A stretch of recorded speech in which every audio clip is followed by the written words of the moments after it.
Bonjour, je suis Amandine, responsable bureau d'études et méthodes. J'ai fait un bac scientifique qui est une école d'ingénieur en génie mécanique pour continuer ensuite en master d'éco-conception et management de l'environnement. Après ça, j'ai eu une expérience de 7 ans dans une agence de design où j'étais responsable du développement technique, c'est-à-dire que je concevais les produits. Mon métier consiste à traduire finalement le besoin d'un client en données techniques pour pouvoir permettre la fabrication. Alors les missions du responsable bureau d'études et méthodes, c'est à la fois du pilotage d'équipe, de la gestion de projet et après de la traduction du besoin client en données techniques pour permettre la fabrication. Et on intervient pour l'accompagner pour définir son besoin ou il nous amène son produit fini, la pièce créée en 3 dimensions. On va la retravailler pour qu'elle soit fabricable.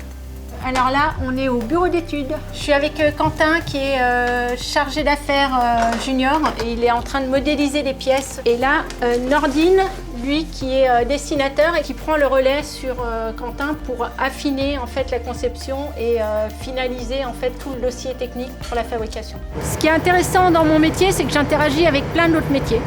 Ça peut être l'ordonnancement, le marketing, les acheteurs, la qualité, les métiers de la production, comme par exemple ici le plieur.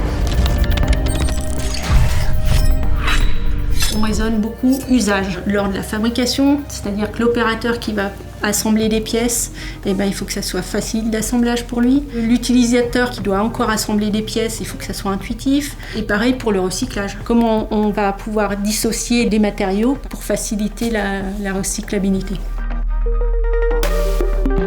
Les compétences techniques pour faire ce métier, c'est bien sûr la conception mécanique, c'est la gestion de projet, on peut dire aussi le pilotage, le management d'équipe.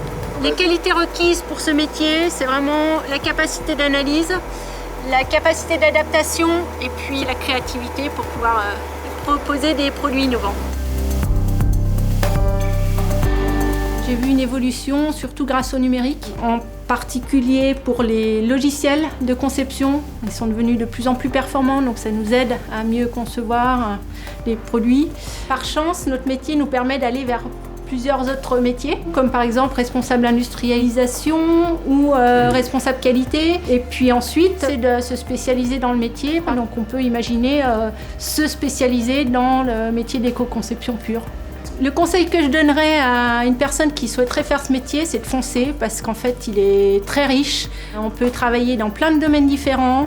On est en lien avec beaucoup de personnes, donc il y a un esprit d'équipe et on ne s'ennuie jamais.